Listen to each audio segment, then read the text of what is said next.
근데 한솔케미칼은 이제 이런 응급제 사업에 뛰어들기 위해서 이제 삼성 SDI, 삼성종합기술원에서 기술 이전을 받았어요.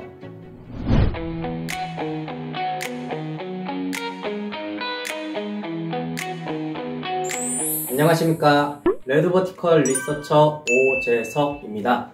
오늘은 저번 시간에 이어서 한솔케미칼 2차 전지 사업에 대해서, 그리고 한솔케미칼의 자회사와 재무적 측면, 그리고 리스크 측면까지 한번 살펴보도록 하겠습니다. 우선은 2차 전지 사업에 대해서 설명드리겠습니다. 한솔케미칼은 현재 2차 전지 부분에서 이제 바인더라는 사업을 영위를 하고 있는데요. 이 바인더가 어디에 쓰이는 것이냐, 그걸 이제 이해하기 위해서는 2차 전지 구조에 대해서 아실 필요가 있어요. 그래서 응급 부분을 좀 더 살펴볼 건데요. 이 부분을 확대를 해보면은 지금 이렇게 생겼습니다. 보시면 활물질, 이제 응급제라고 하는 부분이죠. 그리고 도전제, 그리고 바인더, 그리고 밑에 있는 이 노란색이 이제 응급판, 극판이에요. 지금 보시면은 활물질과 도전제 주변으로 이제 바인더가 이렇게 엉겨 있는 것을 보실 수 있는데, 각 역할에 대해서 설명드리면, 활물질 응급제는 이제 실제 산화 환원 반응을 통해서 전기를 일으키는 역할을 하고요. 이 도전제는 이제 그 리튬 이온 전도성을 높이는 역할을, 그리고 바인더는 극판에 활물질과 도전제가 잘 접착할 수 있도록 하는 역할을 합니다. 그래서 바인더는 이제 일종의 접착제라고 생각하시면 될 것 같아요. 한솔케미칼은 2015년 10월에 응급 바인더를 상업화했으며 2018년 5월에는 이제 분리막 바인더를 상업화했고, 현재는 삼성 SDI 그리고 SK이노베이션에 해당 바인더들을 납품하고 있고요. 2차 전지 비중에서 바인더는 대략 2% 정도 내로 낮다 보니까 크게 주목을 받지 못했었는데, 최근에 이제 2차 전지 수요가 크게 급증을 하면서 바인더 수요도 같이 늘어나고 있는 상황입니다. 그러면서 이제 주목을 받기 시작했고요. 현재는 한솔케미칼이 2019년에 약 바인더로 50억 원, 그리고 2020년에는 150억 원, 그리고 2021년에는 약 250억에서 300억 가량의 매출을 인식한 것으로 추정이 되고 있습니다. 하지만 여전히 이제 2%라, 이 2%의 비율로는 이제 성장성에 한계가 있기 때문에, 그래서 2차 전지 수익성을 높이기 위해서 대략 10% 정도의 비중을 차지하는 응급제 시장으로의 진출을 노리고 있어요. 기존의 응급제는 흑연을 주로 사용하고 있었습니다. 이런 응급제는 2차 전지 원가 중에서 약 10%를 차지하고 있고요. 그리고 전기차 배터리 셀로 들어가면은 이제 원가의 약 14% 정도를 차지를 하고 있어요. 그래서 바인더보다는 수익성이 훨씬 좋다고 볼 수 있고, 근데 한솔케미칼은 이제 이런 응급제 사업에 뛰어들기 위해서 이제 삼성 SDI, 삼성종합기술원에서 실리콘 응급제 기술 이전을 받았어요. 그리고 이거를 이제 2023년부터 양산을 하기 위해 지금 준비를 하고 있는 단계입니다. 이 실리콘 응급제가 뭐냐?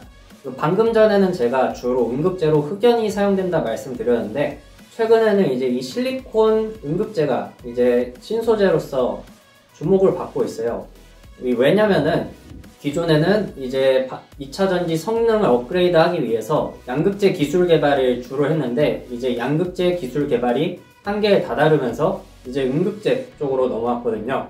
이제 기존의 흑연이 탄소 원자 6개에 리튬 이온 이제 하나가 저장되는 구조였다면, 이 실리콘 응급제는 실리콘 원자 5개에 리튬 이온 22개가 저장되는 구조예요. 단위 에너지 용량이 흑연보다 약 10배가량 큰 것으로 알려져 있습니다. 그래서 이제 차세대 응급 재료로 각광을 받고 있는데요. 다만 이런 실리콘 소재에는 해결해야 될 여러 가지 문제들이 있는데, 이제 실리콘에 리튬 이온을 저장을 하면은 부피가 400%에서 500% 정도 팽창을 한대요. 흑연이 이제 10에서 20% 정도인데, 그것보다 훨씬 많이 커지기 때문에 구조적으로 안정성에 문제가 있고요. 그리고 실리콘 특성상 이제 결정이 깨지기 쉬워서 이렇게 수축 팽창이 반복되다 보면은 이 깨진 이제 실리콘 결정들과 이제 리튬 이온이 합쳐져서 리튬화가 된대요. 그만큼 배터리 내부의 리튬 이온이 점차 줄어들면서 배터리 수명이 이제 감소를 하게 됩니다. 이런 문제들을 해결하기 위해서 대표적으로 두 가지 기술이 개발이 됐는데 첫 번째는 실리콘 산화물 기술이고 두 번째는 실리콘 탄소 복합체 기술입니다. 그래서 실리콘 산화물 기술은 실리콘을 나노 단위로 쪼개서 그 주변에 이제 실리콘 산화물로 감싸는 방식이에요. 이제 두 번째 기술로는 실리콘 탄소 복합체 기술인데 이제 실리콘 탄소에 물질을 코팅하거나 아니면은 다공성 탄소 내부에 나노 크기의 실리콘을 채우는 방식이에요. 여기서 실리콘 입자를 이제 탄소로 코팅하는 방법은 상섬 종합기술원에서 개발을 했고요. 이 기술을 이제 한솔케미칼이 기술 이전을 받아서 2023년에 양산을 할 계획입니다. 또 추가적으로 한솔케미칼은 자회사 테이펙스를 통해서도 2차전지 사업을 영위를 하고 있어요.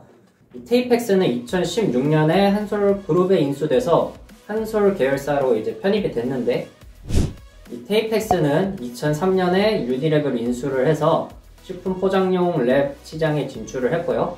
2005년에는 이제 전자재료용 테이프 시장에 진출을 해서 디스플레이, 2차전지, 반도체 그리고 차량용 사업까지 이제 확대를 하고 있어요. 특히 이제 2차 전지 테이프 같은 경우는 이제 2021년 기준으로 국내 시장의 약 80%, 세계 시장으로는 30% 정도의 점유율을 차지하고 있다고 알려져 있습니다. 식품 포장용 랩 사업 부분 같은 경우는 가정용이랑 영업용 랩으로 나뉘는데 영업용 랩 같은 경우에는 테이펙스 이제 주력 상품으로서 이제 100% 생산 가동률을 보이고 있고 2021년 기준으로는 국내 시장 점유율 1위입니다. 그리고 이제 세 번째로 다회용 컵이나 이제 종이 빨대 같은 친환경 상품 라인업을 구축을 하고 있어요. 이제 대표적으로 이제 스타벅스 리유저블 컵 아니면은 종이 빨대 같은 것들 이런 것들을 이제 테이펙스에서 납품을 하고 있죠. 그래서 친환경 소비 트렌드가 앞으로 확대가 되고 환경 규제 등이 강화가 된다면은 해당 부분에서도 매출을 앞으로 더 인식할 수 있을 것으로 기대가 되는 부분입니다. 한솔케미칼은 이제 어떤 자회사들을 가지고 있는지 한번 살펴보도록 할게요. 네, 일부에 말씀드린 삼형순환인데요. 이 삼형순환은 이제 한솔케미칼에서 1차 정제한 과산화수소를 2차 정제하기 위한 이제 회사예요. 네, 이 삼형순환은 일본의 미쯔바시 가스화학이랑 이제 51대 49의 출자 비율로 설립을 한 회사예요. 그래서 지금 대주주로는 일단 미쯔비시 가스화학이 들어가 있고 연결이 돼 있지는 않지만 한솔케미칼과 공급 경로로서 굉장히 중요한 역할을 하고 있는 회사다 라고 보시면 될 것 같고요. 그리고 그 다음에 이제 솔머티리얼즈인데 솔머티리얼즈는 2020년 2월에 한솔케미칼이 이제 하나마이크론으로부터 이제 특수박스 부분을 이제 인수를 해서 설립을 했습니다. 방금 말씀드렸다시피 이제 한솔케미칼은 자회사인 삼형순환을 통해서 이제 2차 정제된 초고순도 과산화수소를 납품을 하고 있는데 이 초고순도 과산화수소가 반도체 업체에서 습식 애칭이나 세정에 사용이 돼요. 습식 애칭이 이제 식각이라고 해서 반도체에서 이제 원하는 부분을 깎아내는 그런 과정을 얘기를 하는데 액체 형태로 식각을 하면 이걸 습식 식각이라고 하거든요. 근데 이제 습식 식각이 있으면 이제 건식 식각도 있어서 건식 식각 부분은 이제 한솔케미칼이 다루고 있지 않았어요. 근데 솔머티리얼즈 인수를 통해서 특수가스 부분에서 건식 식각도 할 수 있도록 이제 포트폴리오를 다변화한 거죠. 솔머티리얼즈는 이제 그런 역할을 맡고 있습니다. 그리고 HS 머티리얼즈는 이제 2020년 7월에 한솔케미칼이 프리커서 이제 공정 수준을 상승시키기 위해서 이제 280억 을 투자해서 설립한 자회사인데 얼마 전까지 실적이 좋지 않다가 이제 2022년에 본격 가동되기 시작하면서 상반기 동안 매출액이 21억 그리고 당기순이익은 3억을 달성을 했습니다. 그래서 이제 지금 본격 가동되고 있는 그런 부분이다 라고 보시면 될 것 같고요.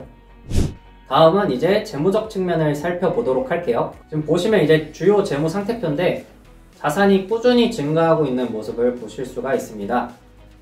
부채 비율도 2022년 상반기 기준으로 52.63%로 안정적인 수준이고요. 그리고 이제 주요 손익계산서인데 매출이 2019년부터 꾸준히 우상향을 하고 있는 모습을 보실 수가 있어요. 그리고 이제 2022년 상반기에는 4,529억 원의 매출을 인식을 했고요. 이 매출은 이제 전년 동기 대비해서 24.30% 증가한 수치고, 영업이익도 마찬가지로 증가를 해서 전년 동기 대비 7.91% 상승을 했습니다. 한솔케미칼의 이제 재무적으로 강점 부분이 영업이익률 부분인데, 영업이익률이 지금 2021년 기준으로 25.72%인데, 다른 이제 경쟁사들에 비해서 경영을 잘하고 수익을 잘 뽑아내고 있다라고 볼 수 있겠죠. 네, 이제 그러면은 앞으로는 이제 어떻게 성장할 것인가? 네이버 컨센서스를 확인해 보시면은 전년 대비 매출액이 올해 21.18% 상승할 것이다 라고 네이버 컨센서스는 예상을 하고 있어요. 네, 그 이유를 설명드리면 일단 첫 번째로 삼성전자 제3공장의 증설이 완료됐다는 것인데, 이제 전방 고객사에서 반도체를 더 많이 찍어낼 테니까, 그렇다면은 반도체 제작에 쓰이는 반도체용 과산화수소라든가 아니면은 전구체, 프리커서라든가 이런 부분에서 이제 한솔케미칼이 좀 더 수혜를 볼 수 있지 않을까 라는 지금 예상을 하고 있고, 두 번째로는 이제 프리커서 중에도 종류가 많다고 말씀드렸죠. 그 부분에서 이제 TSA라는 녀석이 있었는데, 이 부분에 있어서 이제 북미 파운드리 업체인, 예를 들면 이제 인텔 같은 업체들의 고객 수요가 예상이 되면서 이제 매출이 상승할 것이다 라는 이제 기대가 있고, 삼성 디스플레이에 이제 QD OLED가 본격 양산이 들어가면서 수요가 증가할 것이라는 예상이 있어요. 그러면은 이제 QD OLED에 들어가는 한솔케미칼의 퀀텀닷이 이제 수요가 증가할 것으로 예상을 할 수 있겠죠. 이 부분도 이제 기대감이 반영이 된 것 같고, 그리고 무엇보다 이제 2023년에는 이제 실리콘 응급제 캐파 구축이 이제 완료가 돼요. 그래서 본격 양산이 시작됩니다. 이 부분이 이제 된다면은 2차전지 부분에서 매출이 크게 증가를 할 수 있겠죠. 이런 기대감들이 지금 컨센서스에 녹아있다고 보시면 될 것 같습니다. 한번 사업 부분별로 이제 주요 제품들이 어떻게 구성되어 있나 한번 살펴보도록 할게요.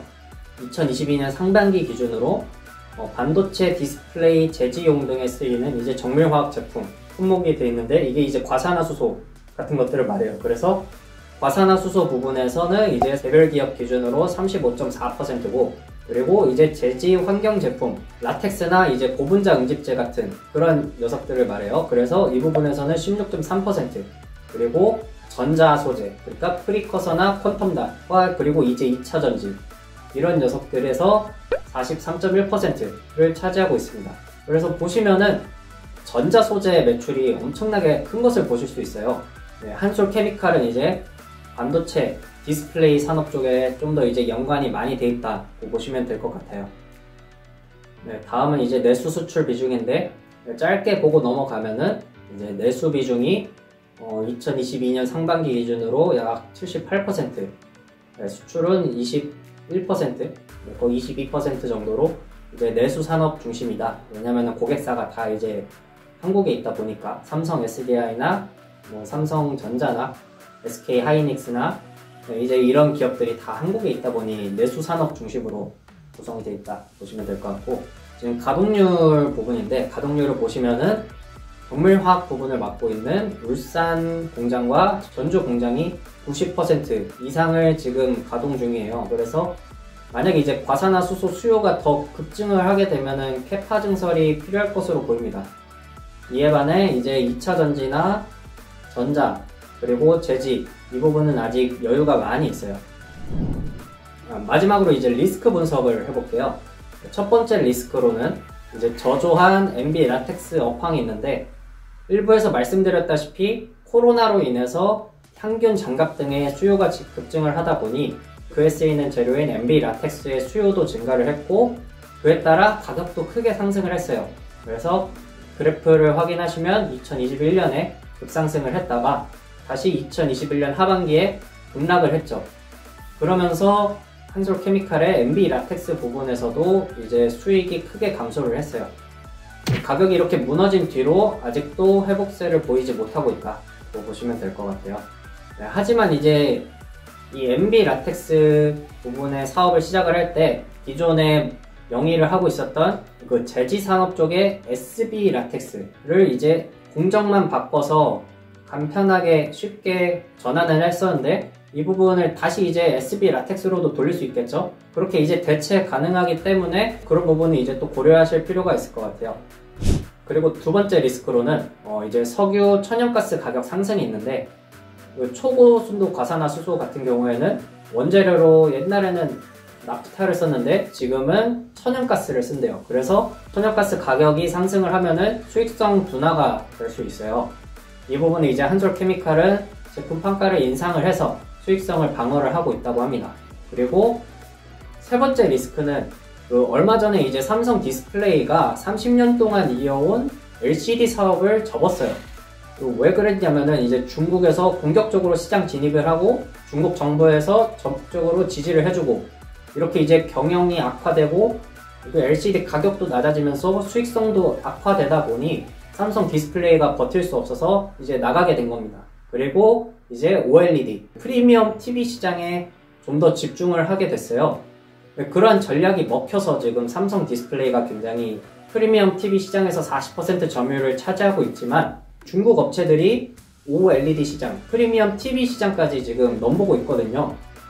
실제로 이제 중국 1위 디스플레이 업체인 BOE라는 이제 회사는 이제 중소형 OLED 최대 고객사 중 한 곳인 애플에다가 이제 공급을 시작하면서 지금 영향력을 키워나가고 있고요. 시장조사 업체 DSCC라는 데에서 낸 최근 보고서에 따르면은 중국 BOE가 TV용 대형 OLED 패널 상용화를 지금 추진하고 있다라고 밝혔습니다. 만약에 이렇게 이제 경쟁이 점점 심화되면서 국내 이제 LG 디스플레이나 삼성 디스플레이에 타격이 가게 된다면은 퀀텀 닷을 해당 기업들에 납품하는 한솔케미칼에도 악영향을 끼칠 수 있겠죠. 이제 네 번째로는 TV나 스마트폰 등의 이제 IT 제품 수요가 감소하는 건데, 금리가 올라가고 그리고 글로벌 경제가 지금 위축이 되기 시작했어요. 이런 상황에서 PC나 스마트폰을 만드는 회사들이 수요 감소를 예측을 하고 선제적으로 보수적인 재고 정책을 운용을 하면서 반도체나 디스플레이의 수요가 줄 것이고, 그러면은 한솔케미칼에게도 악영향을 끼칠 수 있겠죠. 그래서 경기 침체 부분에서도 이제 반도체와 디스플레이 산업에 굉장히 연관성이 깊기 때문에 수익성에 악영향을 끼칠 수 있다. 네, 그래서 이제 2부에서는 2차 전지에 대해서 알아봤고, 그리고 자회사는 어떤 회사가 있는지, 그리고 재무적 측면은 어떤지, 그리고 리스크는 어떤 것들이 있는지에 대해서 한번 알아봤습니다. 추가로 궁금하신 사항이 있으시면 댓글에 언제든지 물어보시고요. 유익하셨다면 구독과 좋아요도 부탁드리겠습니다.